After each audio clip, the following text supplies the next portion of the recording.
for me, blog posts have shifted from you can't go into it thinking that they're going to push you and make you big or get you an engagement. I think it is more about this multifaceted package that you have to create today as an artist, and thinking about how that's going to help push your ultimate goal. So if it is booking shows, you need to make sure that your Spotify doesn't look dead, but you don't need to blow up on Spotify. You need to make sure that your social media doesn't look dead, but you don't need to blow up on social media. You need to have some content if someone searches you and some pull quotes for your press. So it's just like getting these little bits lined up and putting them into place. And I'm a strong believer that you have to go at it from many approaches. Like, I do not advertise SubmitHub as the one-stop shop, right? It is not people ask me for success cases, like name artists who've blown up because of SubmitHub, and I cannot honestly sit here and tell you that an artist has blown up because of SubmitHub, because that's just not the way it works. Sure. Like you can help artists get the steam rolling, but they're doing other stuff on the side, and they're making awesome music, and like it's a complete package.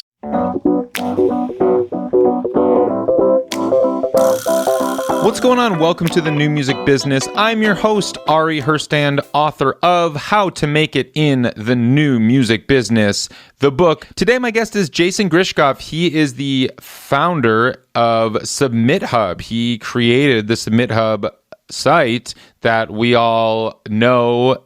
Some of you love, some of you hate. We get into a lot of that over the conversation today. If you've never heard of SubmitHub, well, let me just give you a breakdown of what it is, because this conversation is higher level discussions around the platform, not so much here's what my product is and how you can use it, because at this point in the game, it's been around for, I think he said 7 years. And most of you know what it is and have probably used it. And if you haven't, let me just explain what this is. It is a site where they have curators on there, reviewers, whatever you want to call them. Initially, it was just for bloggers. And basically, you can submit your music to these curators for review, to either for them to share it wherever they share the music. So some of them will share it on their blogs and write a blog post about it. Blogs aren't really as relevant now as they were 7 years ago when he started this for just bloggers. But also people like Spotify playlisters. So if there's independent playlist curators here, and they take submissions, and they are essentially, the artist pays to submit for review, and the curator is paid to review. They're not paid to share it. They're not paid to put it in their playlist or write about it or anything like that, because that's actually illegal. That's against Spotify's terms. You're not allowed to pay a playlister to include your song in their playlist. And if any playlister is asking you for money to include the song, don't do it. That's against their terms, and it's not worth it. And we get into this in the discussion, in the conversation, more about why you shouldn't do it, other than it's against their terms. But basically, you're paying for review.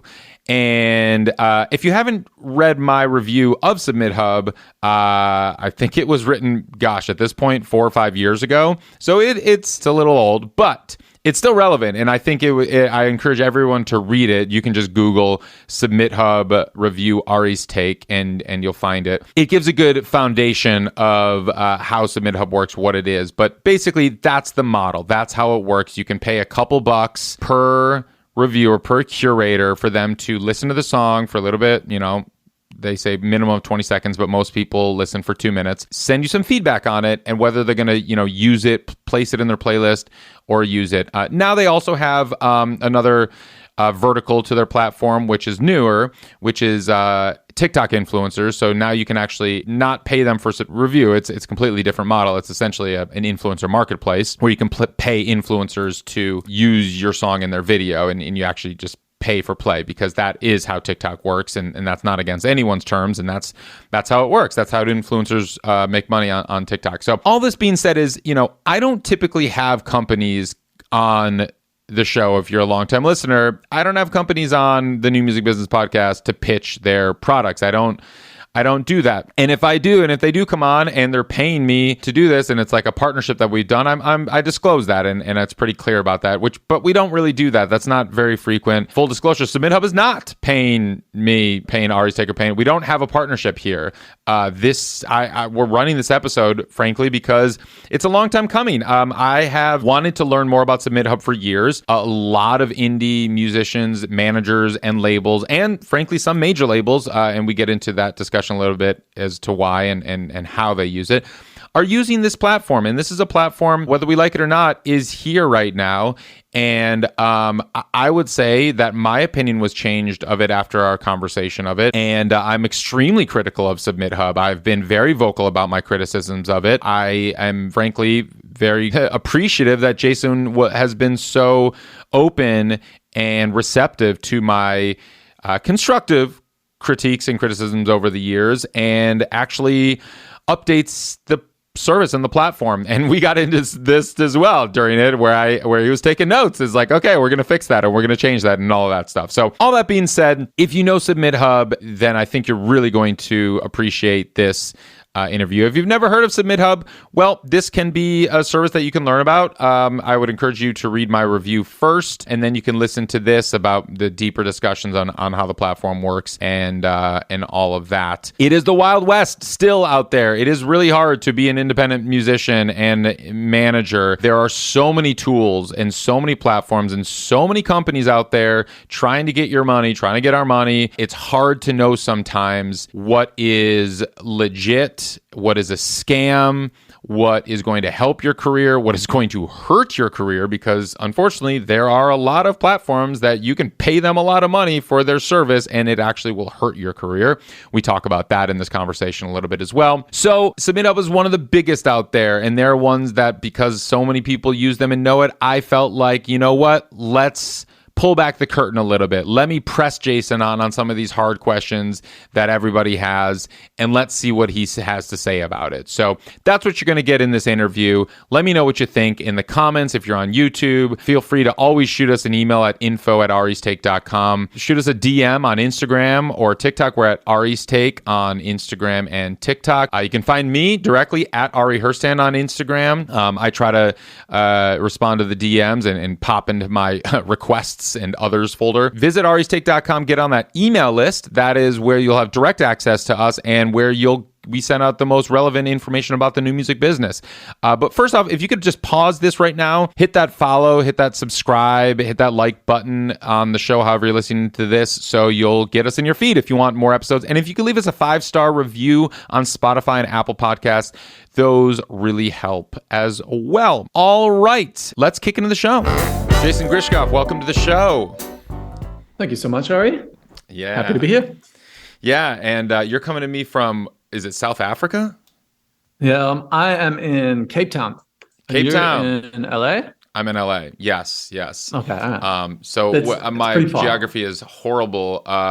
What's the climate like right now? And we're talking November 30th. Oh man, I have to convert it to Fahrenheit. So it's warm. How's that? It's warm.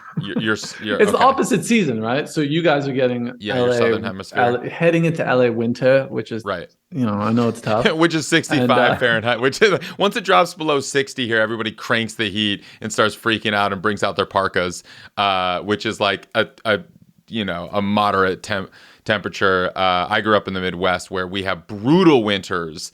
And so that was always hilarious to me when I first got to LA. But now being here 12 years, I'm an LA native.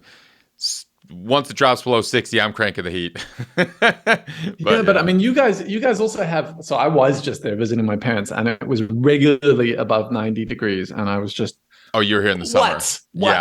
Yeah, that's not typical. That's like we had an aggressive couple weeks this summer that was not fun. But mostly it's like 75 and sunny every day of the year, save for the couple weeks that you were here during the 90s, and then like a couple weeks in the winter when it gets chilly and rainy and stuff. That was my timing. Timing. Here we are, two old men talking about the weather. That's right. This whole episode is just going to be us comparing the weather. Well, I'm glad we're connecting because, I was looking back through like my notes and the review and everything. Man, I think it's been 5 years since we last spoke, if I have my dates correct, which is insane. 4 or 5 years, something like that. Because I was looking at the Ari's Take review, and I think it said it posted at like early 2018 or something like that, right? Yeah. Look, that review is emblazoned in my head, and I have much to thank you for, because SubmitHub has evolved a lot since then. And it was an eye-opening review in many ways. The reason it's so emblazoned in my head is I think you published it like 3 days after my daughter was born. And so I was in this delirium. And then Ari publishes this thing, and I'm like, what? No, that's what? No. So yeah, it was ultimately it was for the better, right? I mean, so we'll just jumping right into it. One of the main gripes you had was that at the time, Spotify playlisting was such a new thing, and there was so little information around it that services like SubmitHub, and not just us, were allowing people to connect with playlists that were potentially sketchy. And you kind of shed light on, in many ways, on some of the stuff that was going on. And for many of us who were dabbling with us at the time, it was a bit of a wake-up call of, oh, wait, here we are playing with the information Spotify has, and typically the number of followers is indicative of engagement and popularity, and it was just it led to, and this was in 2018. It led to, I think we only launched the Spotify stuff at the end of 2017, and it led to 3 months of furiously trying to figure out, how do I tell if a playlist is real or not? So we can get into that, and I know you had a. Well, I appreciate that. I mean, not every company that I review looks at my reviews as constructive criticism or as positive as you did, I guess. And that I guess we're 4 years removed from that, 4 or 5 years. So you can kind of we can look back, which is crazy. Which I want to cover everything that you've done since and where you're at now.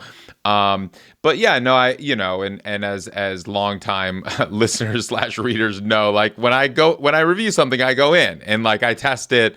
I've never really done anything for the SEO or for the clicks or for like to try to game the system. I didn't even know what Google SEO was until a couple of years ago when some marketing guy came and was like, we got to work on your SEO. And I was like, but everybody says when they come to me, which is great, is like, your SEO is insane. It's incredible. What have you been doing? I'm like, posting good content. I don't know. I've like never tried to game the SEO system or like written an article, just for like the SEO or whatever. And like every SEO person that has ever kind of come in, first off, they're like, wow, like your search results are incredible for Ari's take for the topics. And two, like there's so much we should be doing to make this better. I'm just like, I don't know. But so that's the thing. So it's like, all that being said is like why I'm one of the very few people that when I do reviews, I mean, I spent probably on the SubmitHub review, if all is said and done, I don't know, maybe 20 hours working on that or something like that, because, I'm testing and I'm submitting songs and going through and working it out. And, right, I discovered shit I remember that you didn't even know about from the playlisters, and I was uncovering stuff. All that being said, which I promise you I'm arriving at the point that relates to SubmitHub is, the intentions that I have when I'm writing something are very different from what I believe the intentions that your curators have on SubmitHub when they are going to review something. And let me just break that down a second, just for people that maybe are not super familiar with what I'm talking about. And then I want to hear your full response to everything. My intentions, with at least with Ari's take and the blog and everything, and now, the podcast and everything we do in the academy, everything that's in the book, obviously, that's under the Ari's Take umbrella, is to educate and support the independent music community around the world. Everything that I do and all my intention is to, help, encourage, and support and educate independent musicians. So if that takes me 20 hours to do something like that, to make a review that I think is going to be worthwhile, because I'm a musician, like I learn in the process too. Like this is what I would normally be doing behind the scenes to try to like uncover stuff and learn it. Now, what my idea of what a SubmitHub curator his intentions are is frankly to make money. And like, because the way that the business model is set up is that they get paid, the curators get paid, and correct me if I'm wrong, but my understanding is curators get paid if they listen to a song for at least 20 seconds and they write at least like 5 words, I think. Is that right? Something like that? 10 words. Okay. In review, I was looking at the hot or not. That's the 5 words thing. Yeah, I was just reviewing some songs on hot or not, which we'll cover in a little bit. So they write a short review. They listen to a song for 20 some seconds or something like that. So it'd be if I'm a reviewer on the site, it'd be to my benefit to bang out as many possible songs in the shortest amount of time period as I can to make the most amount of money if my intentions are financial. And that's like how the business model, I believe, is set up. But you're shaking your head. I see a lot of furrowed brows. Hit me back with your entire response system and where did I get everything wrong so you can correct the record and you can help me and everyone else understand where the SubmitHub curators come from and what the business model is. It's easier to go in reverse, I think. Oh gosh, man, now I'm scattered. In some ways, you're not wrong.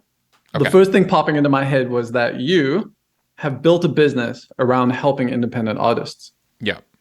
You're in an awesome position now. You've got a really cool job where you genuinely get to spend your days helping out artists, but you're also doing it with the knowledge that the more time and effort you put into it, the more rewards you're going to get back to it. The more people are going to come to you and the more they're going to help you out.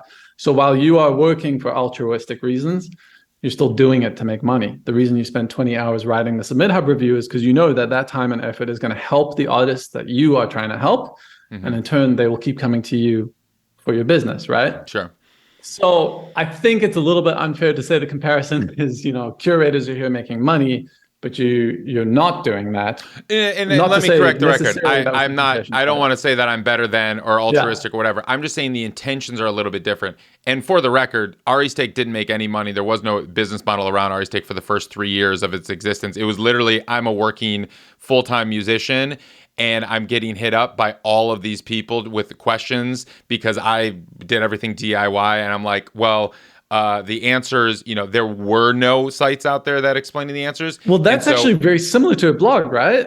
If you're a music blog, you get into it because you're passionate about discovering new music. And this is what happened with my blog, Indie Shuffle, right? Right. Loved finding new music, was sharing with my friends, started running this music blog, got emails from people. I thought, wow, this is really cool. I'm going to listen to their songs. Flash forward 5 years, there was 300 emails a day coming in. And suddenly that becomes completely unmanageable, right? Right. So that is the original reason that SubmitHub was created, not to make money. That wasn't the purpose. It was to go, okay, hold on. There are 300 emails coming in a day that I am ignoring. I'm deleting. Yep. And to be honest, my music taste was becoming pretty stale. And most music blogs were. This was 2014, 2015. We were all reposting like, oh, new Lana Del Rey, new Kid Cudi, It was just the same artist rehashed over and over from the Hype M golden days. Right. And so what we were missing was hype machine. No one was touching on these independent artists, and I myself felt like there was a lot of music I was missing. So SubmitHub's intention originally, and the core product is still this, was to create a simplified and streamlined way for musicians to directly contact curators and actually guarantee a response. Okay. So the monetization model that you mentioned, the listen for at least 20 seconds, respond within 48 hours, and leave at least 10 words of feedback. Mm-hmm. The intention of that was to demonstrate that whoever you sent the song to had actually spent some time with it. Sure. So the context of this, of course, was, back in the email spam days where you just had no confirmation that existed. And the 10 words of feedback weren't necessarily meant to be a critique. That wasn't what I had envisioned. The idea was to demonstrate that you didn't listen on mute. Okay. So that's the core principle of why SubmitHub was created. It was to solve this problem. And it attracted a lot of blogs in the early days, especially from Hype Machine, who were facing these similar issues. Yeah. That group of bloggers, for the most part, did it for altruistic reasons, I guess. They weren't thinking about the money. They were still making money from ad revenue. Sure. They were thinking about a way of getting the system under control and managing it a bit better. And so I still would say that for the most part, bloggers, and again, we can't make assumptions about 2,000 different curators, right? There are definitely some who are doing it exclusively because they heard they can make money. Right. We try to steer clear of those. They're typically pretty easy to spot, but bloggers by and large today on SubmitHub are still doing it primarily because they like writing a blog. And the money, which is usually $5 to $10 a day, is what actually keeps them logging in. It's that carrot that dangles in front of their nose to entice them to come back onto SubmitHub and use it. So I think there's a bit of a misconception about, again, we're generalizing, right? It's a broad group here. You'll find people on either side of the spectrum, but overall, most curators are logging into SubmitHub, spending 2 minutes on average with each song. So you can go to submithub.com/listens and you'll see a list of every single active curator and their average listen time. And you'll see that the overall average is 2 minutes. I think less than 5% average below 60 seconds. And if they do, we warn you up front, this curator has a history of not spending very long with each song. Oh, nice. So we're trying to let you know up front who is rushing through things and who is actually spending time with songs. So generally speaking, I don't think that there is this rush. And the other reason that there wouldn't be that rush is because there's a finite supply of submissions. The majority of curators are getting around 10 submissions a day. There are definitely some on the higher end of the spectrum who are doing this full time. They're curating full time. Burp FM is probably a blog you've heard of, right? Highly in demand. I think they probably get around 100 submissions a day. I don't know their average listen time off the top of my head, but for them, maybe it's less of a finite thing and more of, oh my God, I've got this huge stack to get through every day. But for most of them, like you rush through your 5 submissions and that was it. Yeah. Furthermore, if you don't actually share any of that stuff, it's going to reflect pretty badly on your profile. So there are some other websites that incentivize sharing with extra money. Oh man, I think Daily Playlist does this where you have to hit a certain target of songs shared. We've steered clear of that. Playlist Push, also your price is based on how often you're sharing and how engaged they are. So there are different mechanisms that people use. For us, the idea has always been about letting the artist choose, but giving you as much information as we can. So when you did your review 5 years ago, that information was limited to 2 years of data collection and 2 years of my code. Flash forward today, and it's now 3 times more code has gone into this. So there's a lot more information that you can do to inform each of those decisions, including listen times, average approval rates, that type of stuff. So to say that the curators are doing this for money, I can neither deny nor confirm, and I think it's just a broader generalization. There are, I want to, without a doubt, people doing it because they heard they can hustle money. There's a lot of things that I want to touch on before we get into this, because like you reference a lot, and there are some people listening right now who've never heard of SubmitHub before this moment right now. So I do want to zoom out and I want to break down just what SubmitHub is, and I also just want to clarify, it's not about are they doing it to make money, because everyone does everything. You have to eat, you have to live. Everyone is doing a side hustle in some capacity or a main hustle or something to live. Not knocking the pursuit of money. We're not, no one is purely altruistic out there. And it's where it kind of confused me in the past, and where I think a lot of artists get caught up with the model of SubmitHub and why it can, somewhat rub artists in a challenging manner sometimes, is when they see that, each curator gets paid per submission, and it's like, well, it's to their financial benefit to just do as many as they can, versus they're not, like you said, they're not getting paid to share, which I understand we get into gray territory when it comes to like Spotify's rules, where they're like, you're not allowed to pay. And everyone who's listening to this right now, let me inform you, if you actually are not familiar with Spotify's rules, Spotify is very clear about this.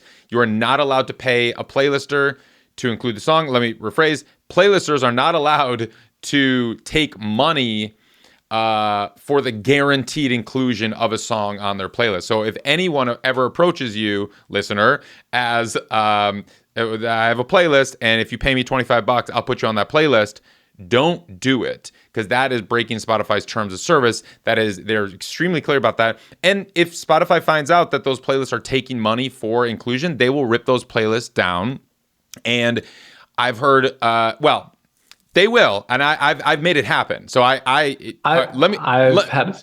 We could touch on that. Yeah. And sometimes they won't. Sometimes they won't. They say they will. Sure. So, because that's the thing. It's like, I'm curious about your experience too, because like when I have proof, and I have found that playlists have charged money because they ask me and they're like, hey, we'll give you I forward it to my people at Spotify. They look into it and then I've noticed a couple days later the playlist doesn't exist anymore. It happens.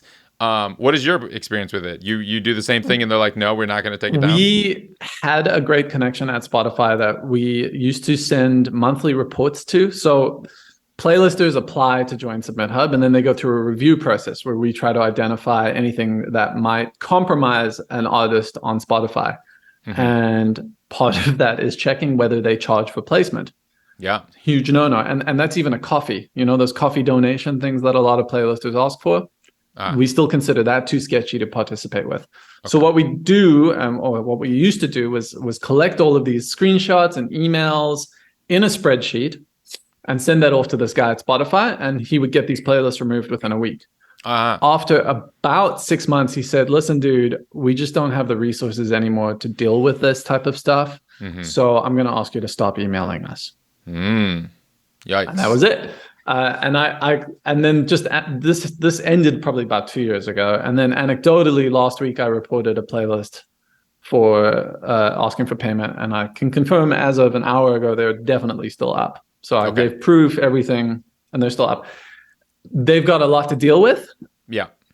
So I think per your experience, sometimes usually it works. Well, yeah, sometimes. Who knows? Whether it gets taken down or not, it's not a good practice, besides the fact that it's against Spotify's terms, and besides the fact that the playlist might get removed. Because, if they are charging money for it, oftentimes, the follower counts could be misleading. They might be That's our take as well. Yeah. If you're willing to charge money, you're probably willing to buy fake plays and buy fake followers. And lastly, you're just not in it for the music. And your song is probably going to be placed alongside a bunch of other songs that paid to get in and are not the same genre. And you're going to be confusing Spotify's algorithms.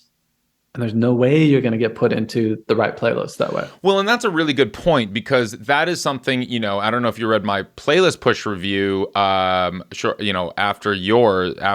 SubmitHub review, but this was, this is my playlist push review is probably 2019 at this point.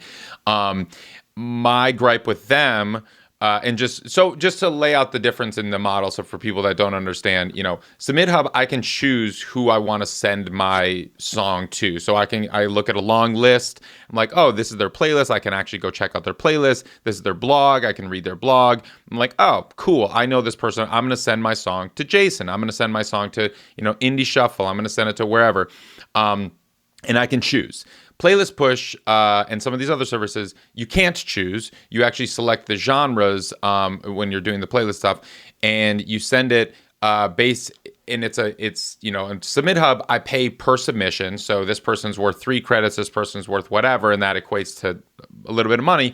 And Playlist Push is like, all right, for $500, for $1,000, we're going to send it to 300 curators or whatever, and they're going to listen to it. And you don't really know who it's being sent to. And my experience with that was, okay, I got added to a shit ton of playlists. And initially it was like, wow, this is working really well. And my streams went up. And I'm like, man, this was great. Like, okay, it was a bit more expensive, but man, I got a lot of streams very quickly, and it seemed like everything was good until about a week. Or actually a few days later, when our fans also like section, which is like showing what the listeners of your music are also listening to based on like these, overlapping Venn diagrams of the music that they're listening to, and enough of them overlap, like, oh, you're probably similar to that. So this is for a funk project that I am running. And, before the Playlist Push campaign, we had the hottest emerging similar funk artists in the country that it was very similar to what we were doing. 3 days after we did this Playlist Push campaign, it turned into all of these random Japanese all indie rock bands that sounded nothing like us. I couldn't read the names. I couldn't understand the language. All the titles were in Japanese. All the names were in Japanese. And I looked at this. That was our fans also like at that point. And like, okay, our streams are going up. And then all of the algorithmic stuff just got completely fucked. And so I emailed Playlist Push. I emailed George over Playlist Push. I'm like, yo, can you just undo everything you just did? You completely fucked our entire algorithm. Everything that we had been working towards, building this up and training the algorithm, getting all of the, proper algorithmic playlists, all of that stuff was completely undone, because when I looked at the playlist that we got included on, it was like 90s boy bands. And I'm like, we're a 10-piece funk band with horns that sound like it's based in 1973. 90s boy. And then another playlist was like Pink and Avril Lavigne. And I'm like, what the fuck? Like, why are we being included in these? So the thing was, it was like those curators, like you said, because when I did that investigation too, and I wrote that article, I signed up as a curator because I have a playlist as well. So I saw both sides. And so you're right. As a curator, on that site, you get paid. The more engagement they have, but the more often that you include songs on the playlist, you get paid more. And so it was like, I saw them like, oh, they have financial incentive to include songs that have absolutely nothing to do with their playlist in their playlist because they're going to get paid more for that. And it just completely fucks the algorithm, because it's like, okay, if I'm listening to a 90s boy band playlist, I want to hear 90s boy bands.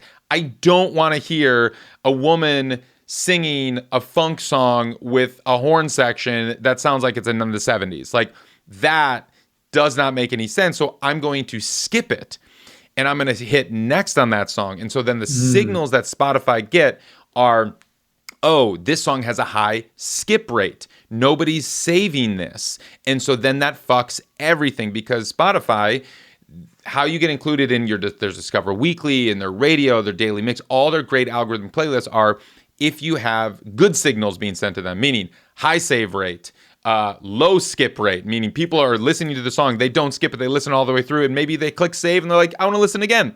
So that's a long way of saying, that is how it can hurt the algorithm and hurt all of that. And so I'm curious, with the playlists that are on SubmitHub, how do you make sure that this is in the end going to be a net gain for the artists that are submitting to your playlisters? And do you do anything like that, or is that not part of kind of your focus? Yeah. So when a playlist applies to join SubmitHub, I suppose if I were to break it down into two things we do. Step one, try to make sure they're not sketchy and they're not going to put artists at risk. So we're looking at their historical growth. We might reference something like Chartmetric if we don't have the data ourselves. Mm-hmm. We have a lot of data points about how many listeners each playlist has. So for example, I know that your playlist averages between 175 to 250 listeners at an average stream rate of 1.55 streams per listener. That's over the last 28 days as of today. So we have a ton of information that's not available publicly, although most of that we do end up making public once the playlist is on SubmitHub. So that's category number one. Data from Chartmetric? No, they don't have that data. Oh, where do you get that data, and how do you know? That's not public. So there are two ways that we get this data. The first way was what I came up with right after you had your first gripe in this review. So you said followers are not indicative of listeners. Correct. My initial response was, well, Spotify doesn't tell us how many listeners there are. Right. So what do you expect me to do? And then I went, oh, wow, back then, the Discovered On section of everyone's Spotify actually showed how many listeners came from each playlist. So I set up something called Mechanical Turk, which is this little thing that Amazon has where you can pay people to do micro tasks, like 5 cents for a task. Yep. And I would say, hey, can you go to this artist profile and fill in, it would only show the top 5 playlists, but fill in their top 5 playlists and how many listeners each one. And then I would look for alignments. So I was constantly collecting data to try and figure out how many listeners each playlist had. So that actually worked pretty well for the first year or so. Yep. And then Spotify got rid of that data. Right. Yeah. And so that was a bit of a bummer. Yeah. That sent us into a slight panic mode. And then I said, oh, you know what? Artists get to see this information in their Spotify for Artists dashboard. So we started paying artists to give us exports of their data. So 3 nice. weeks into so we'd say, hey, look, you got shared 3 weeks ago. We'd love to know how many listeners you got from this playlist. Here's a simple form with instructions for how to download your CSV of your listener playlists. Boom, boom, boom. It was in fact, it still exists today. We still do this quite a lot. There's just a direct link. Like, here's the link to your CSV, because it's always the same, just the artist ID changes. And so people can download that, upload that, and then we get insight into how many listeners they got from that playlist. And then we turn around and we publish this data publicly. Anyone can see it. It's right there on SubmitHub. So if you go to submithub.com/curators and you're scrolling through the list of playlists, to see every playlist is accompanied by I think we have about like a 99% coverage, but they all have an estimated listeners. And that's based on primarily other SubmitHub artists who've been shared. Then the final data source that we have is from distributors. So we've got a couple partnerships with major labels and distributors who give us anonymous insights into what their artists are receiving from those playlists. Yeah. And that one actually has the best coverage. So once a playlist is on SubmitHub, we start asking artists about that playlist. But prior to that, if a new playlister applies to join and we need to figure this out, we're going to lean on that data to try and see how many listeners they're getting. So what did you say? Well, let's check this right now. You said that my playlist Low Volume Funk gets an average of how many? The tracks in your playlist, I think there's about 120 tracks in there, are averaging between 175 and 255 monthly listeners. So there's probably some plus or minus on that. Okay. But that's the middle compact range. And then the listeners to stream ratio that I've been seeing there is 1.55. Okay, so I'm looking at my backend for Grassroots District here, which is in Low Volume Funk. It says they got 566 listeners, so human beings, people, listeners, we're in 28 days here, so as you can see, the last 28 days. So it got 566 and then nearly 2,000 streams. So that's a listen-to-stream ratio of almost 25%, right? Or what am I looking at incorrectly here? Correct. You are missing the fact that you've got 5 songs. Okay. But that's still difficult. People, 566 people. Yeah. But so many people who land on your playlist. All right, so I've got 14 data points on yours from artists who are on your playlist out of 120. So it's gonna vary by position. So I actually don't know where yours are positioned, but I wouldn't be surprised if you've put your songs a little higher up. Yep. So that's going to help a little bit. But then that 566 number is across 5 songs might reflect the fact that people are shuffling when they hit your playlist and not sticking around for all 120 songs. Totally. So you often see this on a playlist like yours, or many of the Spotify editorial playlists. People hit it and they hit shuffle play, and 120 songs is what, like, your playlist is probably 5 or 6 hours long. Something like that. Yeah. Yeah. So people are probably tapping out before then. So your aggregate that you're seeing there across 5 songs, it's a good number. To be honest, for an independent playlist, the numbers that you're pulling are solid, right? Well, here's one song. Here's an artist, different artist that has one song on the playlist that it's got 388 listeners and 517 streams. Is this your 28-day snapshot? This is 28. Yeah, if you look at last 28 days here. And then what's the position on it? Why make a difference? This song would be I'll tell you in 1 second. This song is position 1, 2, 3, 4th. And the other ones were 3rd, 6th, 24, and I think that was it. So yeah. Yeah. So the number yours would show on SubmitHub is that 175 to 250 range. And I would rather undersell it and have it overperform than do the opposite, right? We're gonna have a lot more customer support complaints if you get added to a playlist that we say gets 100 listeners, but only nets you 50. That's cool. So that data, I didn't see that. That's public right now. When I'm submitting to a playlist, it'll say average monthly listeners or so for that, what I can expect if I get included. Yeah, and here, Ari, it gets better, dude. It gets better. Tell me. Right. I'll just sum up. But that like, so category number one that we're looking at when someone applies is sketchiness, and quality of the play. Like, are you getting listeners? Not so. Category number two is quality. So one of the things that's most important to us at this point in time is what we call nicheness, but it is how focused you are on a genre. We tend to steer clear of any playlist that has a super broad generic name and features a lot of artists from different genres. This doesn't mean they're not on SubmitHub, but we tend to decline them unless there's a compelling reason, like they're just generating a solid number of listeners, or it looks like they're genuinely into it.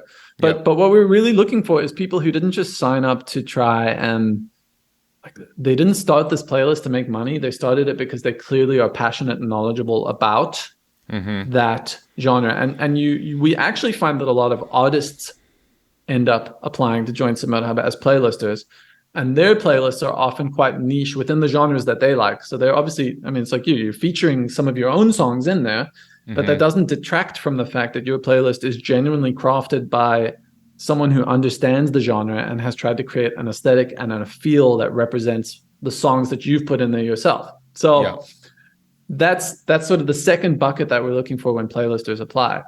And then the way that this flows through onto SubmitHub as this data that we've collected over the last 7 years, I think what really sets us apart is not just the transparency of this information, but the genre targeting, right? Like, playlist push is in a black box. You don't know who your songs are getting sent to, and the tagging is done. You get to put in tags, but the matching is done based on Spotify's genres and the playlist. Like, I think they extract the genres that your playlist likes and then try to look for overlaps. And what that ends up doing is there's a ton of mismatches, because Spotify's got, if you ever go to everynoise.com, which is a Spotify owned company. I don't know if you've seen that. I haven't it's seen it. One of the coolest websites. Okay. Anyone listening, everynoise.com is one of the coolest websites on the internet. It has every genre ever. It is owned by Spotify. I think they acquired it about 5 years ago. But every genre ever. No, I'm serious. And then you can click on any of these genres and get a 30-second sample of that music. Whoa. Right. Got it. So this is owned by Spotify. And if you go down, you'll see it. Every Noise at Once is what it's called. And it's cool because they're sort of clumped in similarities. But this also underlies, I think, one of the problems that playlist push might encounter if they are in fact doing what I think they're doing, which is trying to line you up based on the genres you've input and the genres playlists are choosing. There's a lot of genres here, and there's a lot of room for error. So that's on crazy. SubmitHub, we've grown from, at the time you did your review, we probably had 20 genres. I think today we've got 210. So we're getting more and more granular as we have more curators and as we have more users and as people request it. But what that means is that when you're submitting to a Spotify playlister, just bringing this all back, and you choose your genres, which is one of the trickiest parts, right? This is actually where most of our complaints come from, is from people who mistagged and then got upset that they got rejected. We generate what's called a genre match score. It's based on each curator's historical behavior with that genre. So how often they approve that genre, how often they approve it relative to their other genres, how often they approve it to their peers. So it's a complicated algorithm that I came up with when I was probably a little bit baked. And every time I go back to it, I'm like, wow, let me try to understand this again. But it works. It kind of works. And the idea here is that we want to put the people in front of you who most align with the genres that you've indicated. And then we can also show you their playlists, because many playlisters have multiple playlists, not just one. And we can show you, okay, it's cool. You've chosen acid house, right? This is the playlist that this playlister shares acid house to. It's not these other ones. And this is how many listeners they get. And we've got this thing called a dynamic engagement score, which also updates on SubmitHub next to each curator, which is taking into account the genres that they choose. So all of this is to say, genre matching for us is really important. And for me, I think the big push I've been on over the last year, and I'm going to continue to keep pushing here, is that I think the advantage of independent playlists is teaching Spotify's algorithm where to place you. And that's not just important for your current song, it's important for your future songs, right? So if you're following Spotify's doctrine of release a song every 6 weeks, every time you release a new song, your historical data gives Spotify a signal as to where this new song should be placed. And so you kind of want to train them up. And the better we can do at aligning you with playlists who can help push you in that direction. I'm not going to put you in a 90s, pops playlist if you're not there. The better job I can do aligning you with that, the better job you're going to do with Spotify's algorithmic playlists, and the better chances your future editorial submissions might have. Yes. Yeah. So we have evolved and Spotify has evolved from when they initially launched playlists. And because of this ecosystem that has launched, in parallel outside of official Spotify, but because there's entire business models, which and this entire economy, which you are very much a part of, that they are very squeamish about. They don't love this no matter how many safeguards you put in place, there are 100 other actors that don't do it, and it just taints the waters for everybody. So you may be one of the good guys, but there are 100 bad actors that are basically doing something similar where it's hard for artists to really differentiate and distinguish between what is safe, legal, according to Spotify, beneficial, all of that. Now, just where Spotify is moving, it is moving dramatically in the direction of algorithmic playlists and away from human curated playlisting. And just listener behavior, to be honest, is not as dependent on these human curated playlists as they once were. And so the signals that Spotify are now weighting more so than how many streams you get, because when Spotify first kind of launched and it was just getting started, it was like, oh, cool, we have streaming numbers. How many streams are we getting? And you can get a bunch of streams from a smaller number of playlists, especially if those are very popular. Now what they want to see is actually how many people are saving your song and how many people are adding you to their own playlists, and that's going to start to trigger more algorithms and potentially help you climb that ladder to get featured on more editorial playlists too. Yeah, and this is one thing. When people ask, why do we have small playlisters on SubmitHub? Like, what is the point? Why did I spend a bunch of money submitting to playlisters and this guy only had 10 listeners on his playlist? What was the point? Often the point is that they're in a hyper-focused genre that aligns with yours. And those 10 listeners are far more likely to save and engage with your song than if you got added to one of these generic, sometimes fake playlists. It doesn't mean they will, right? Like, I don't know, you might know this better than me, but I would assume that the average well-performing save rate is like abysmally low, single percent. No. I have songs with artists that I work with that, and we're talking save rate as listener. It's saved to listener rate. It's not saved to stream. So it's correct. Because it's human. I have no idea what that number is. Well, I mean, I can just anecdotally tell you, I'm working with an artist right now, and her save rate, is around 25%. Which is insanely high, which is very, very high. And I confirmed that. Yeah. I talked to my guy at Spotify, and I was like, yo, check this out. And he was like, lost his mind because the save rate, you can't really game that because that's human beings clicking save. Yeah. And it's like, it's actual listeners to saves. And so you essentially take saves divided by listeners, and that's your save rate. And this song had a significant number of listeners and streams. And so it's not like, oh, there was 20 people that listened and 5 people saved. It's like, oh, there you go, 24%. No. Yeah. This was like in the hundreds of thousands of streams and stuff like that. So that's high. I've always heard like 10% is kind of the gold standard of where you should be aiming for. So if you're at around 10%, you're doing real solid here. And if you're below that, if you're below 5%, that's what starts to send off some red flags to Spotify. So if we're talking, every artist listening to this and you're like, oh, you're saved to listener rate is only at 1 to 2%, that is when there's red flags there. Now, that being said, that's not the only signal that they're looking at, because save rates actually decrease if a song gets included on editorial playlists, believe it or not. Because you can get, and I've seen this firsthand from some artists that I work with who get included on Spotify editorial playlists. So you'd think, oh, wow, we've reached the gold standard of Spotify. A human being at Spotify, an editor, has included my song in their playlist. They've given it the stamp of approval.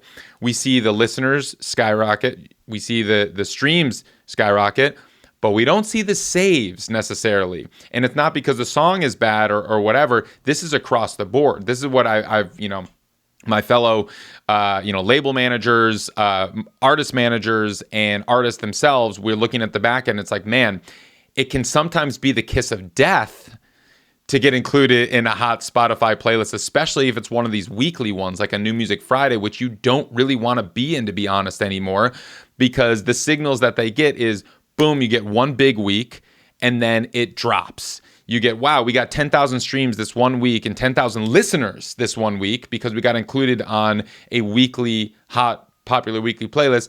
And then day 8, it drops back down to where it was before. And because those people didn't really, save it. And a lot of these discovery things, it's like it's becoming more of a lean back experience than the lean forward of discovery.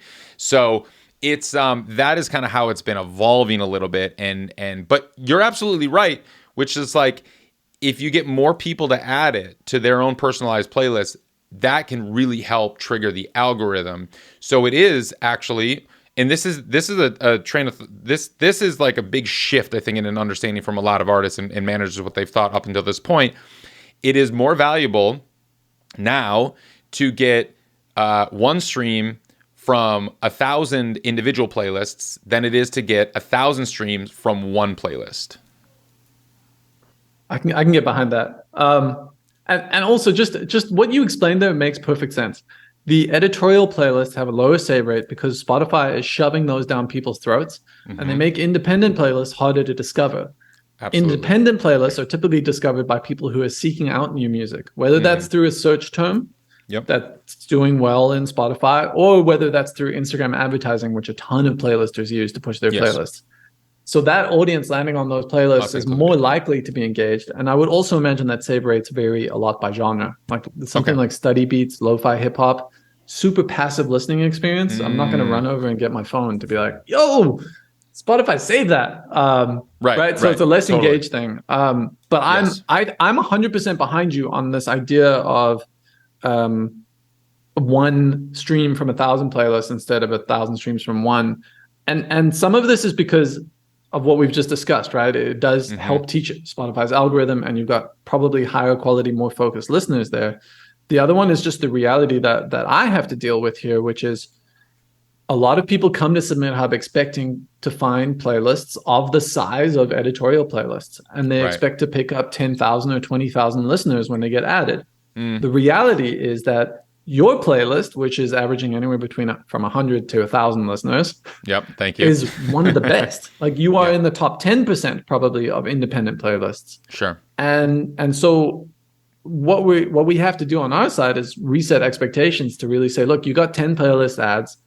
Yes, they only got you 30 listeners each.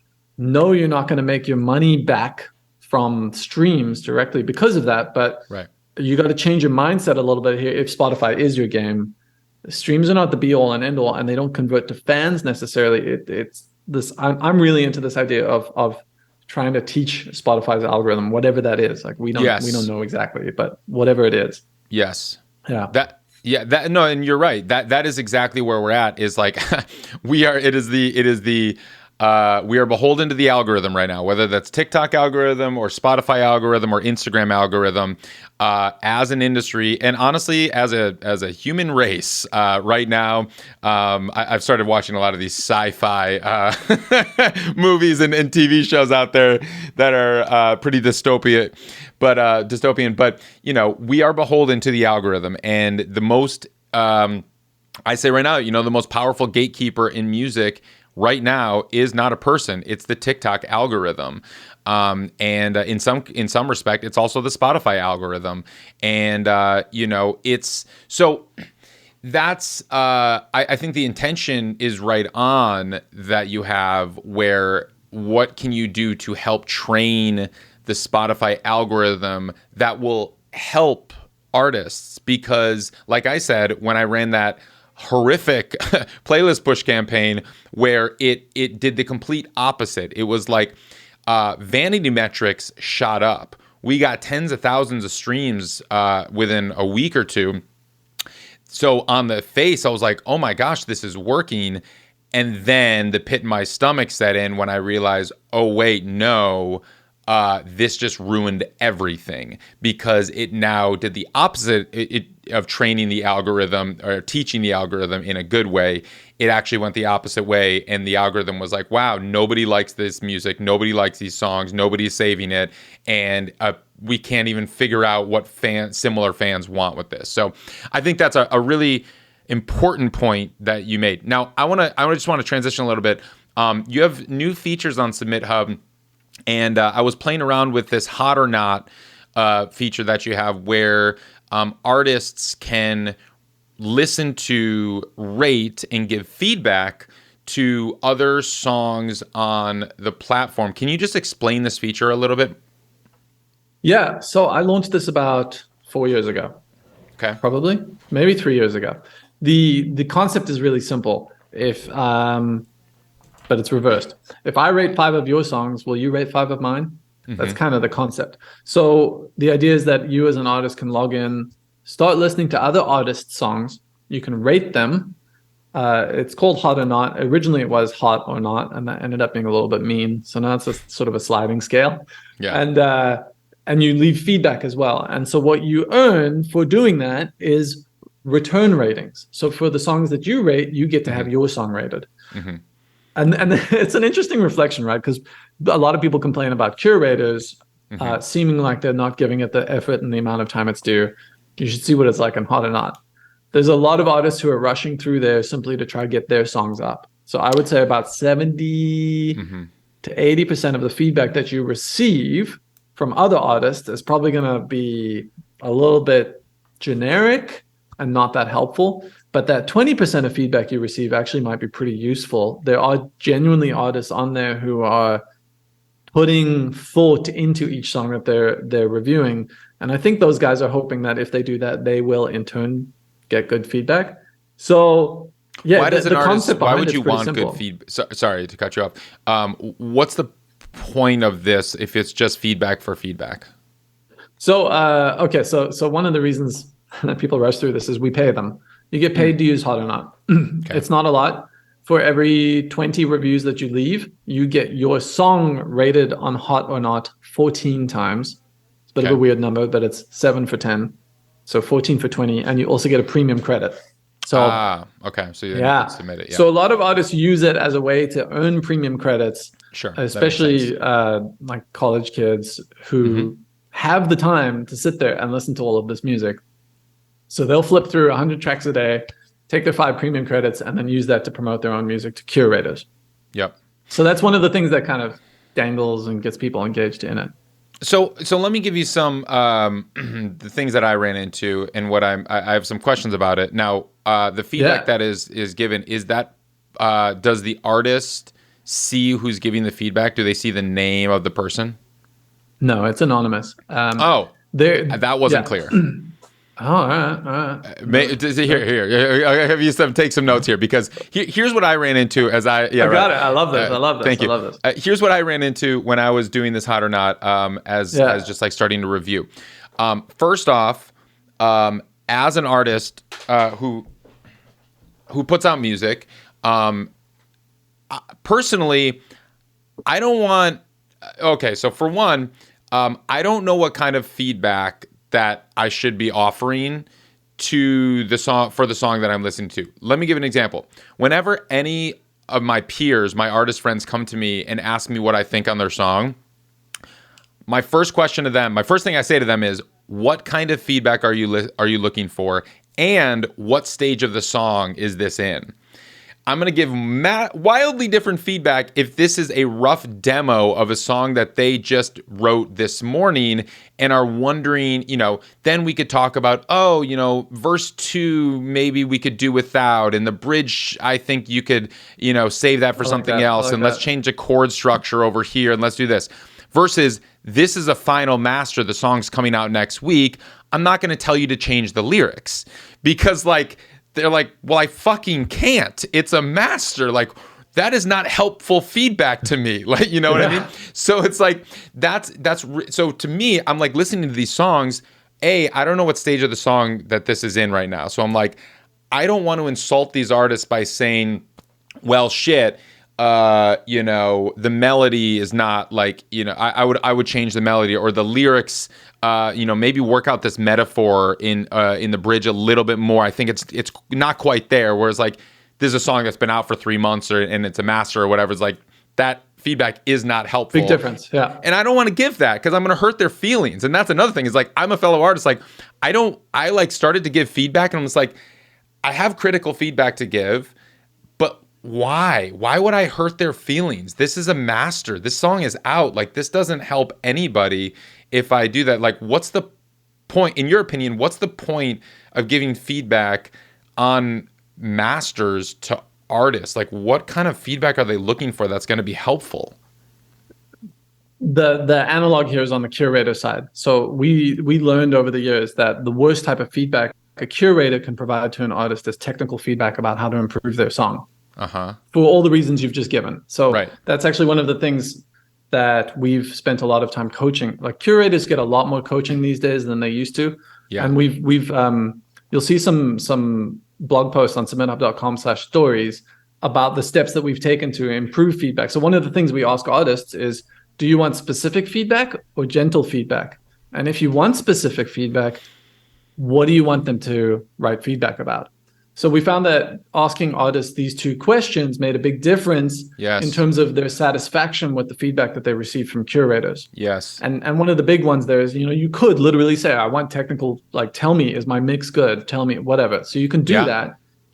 And now that's since I think I rolled that out in March. So 6+ months now, that has been an option when you're requesting your feedback. We revamped the whole thing. On the hot or not side, haven't done that. Yeah. Haven't. Okay.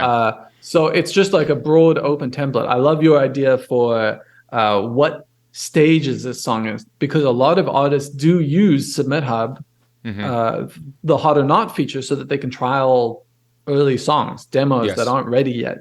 And they're soliciting feedback there. And I think that's a great thing to try and communicate there.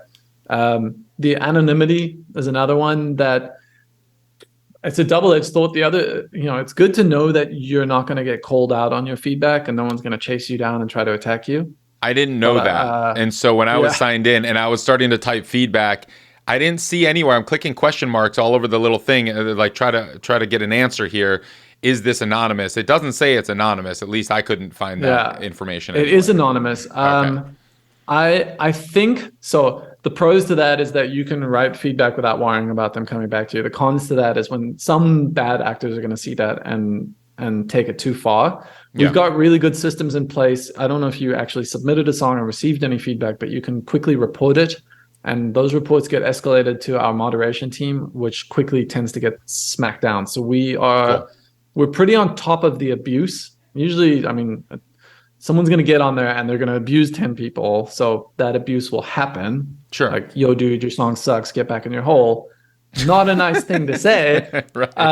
But usually within 24 hours, they've been banned from hot or not. So I think generally I would lean towards the anonymity. No, and I do want to say, this is frankly a dream service that I have been hoping would exist in a capacity that could actually really help artists with their productions, with their songwriting, and also with their single release schedule.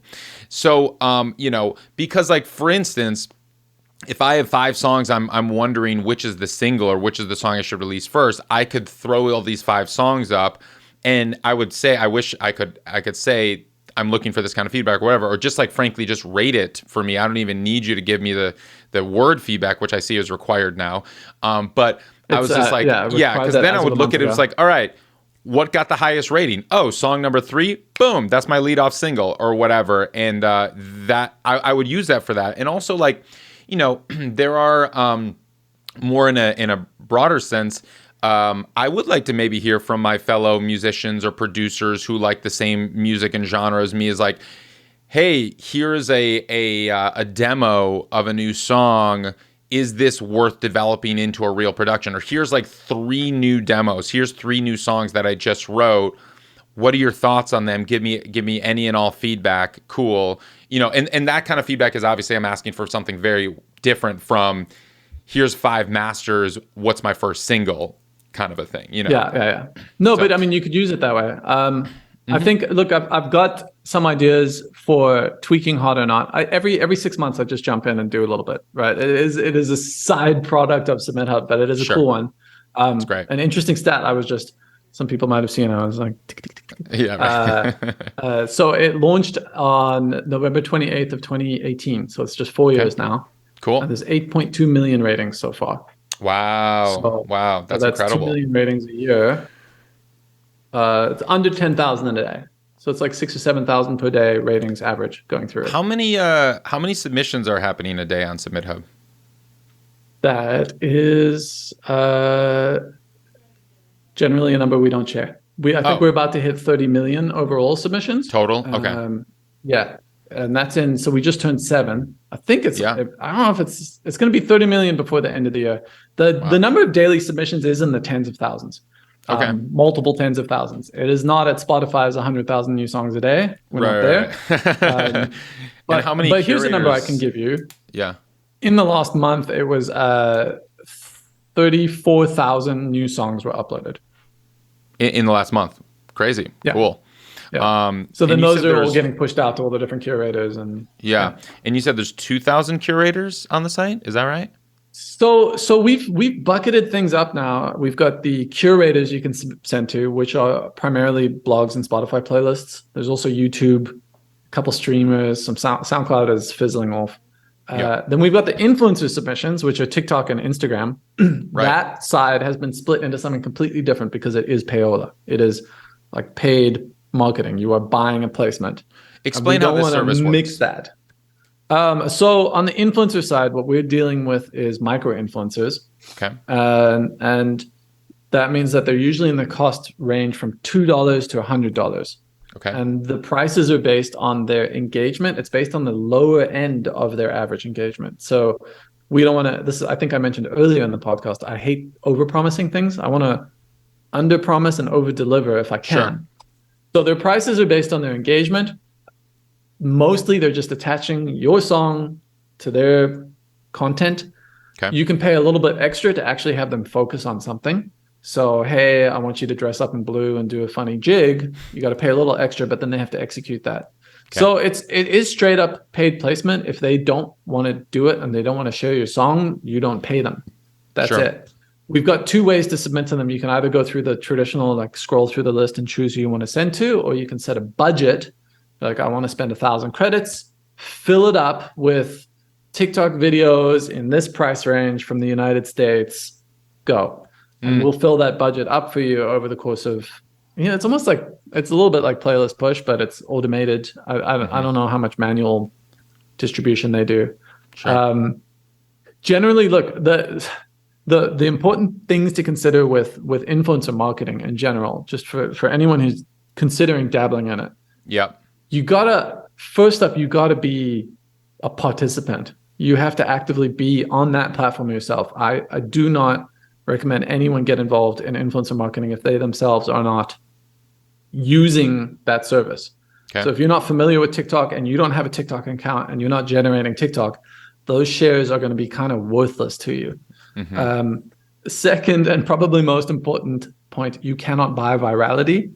As much as these agencies will promise you, like, here's the techniques and the steps we're going to do, and like, this is what you need to pull off to have the perfect campaign. I don't want to oversell that either. It is not, I would rather say it's not going to happen. We've had, I think,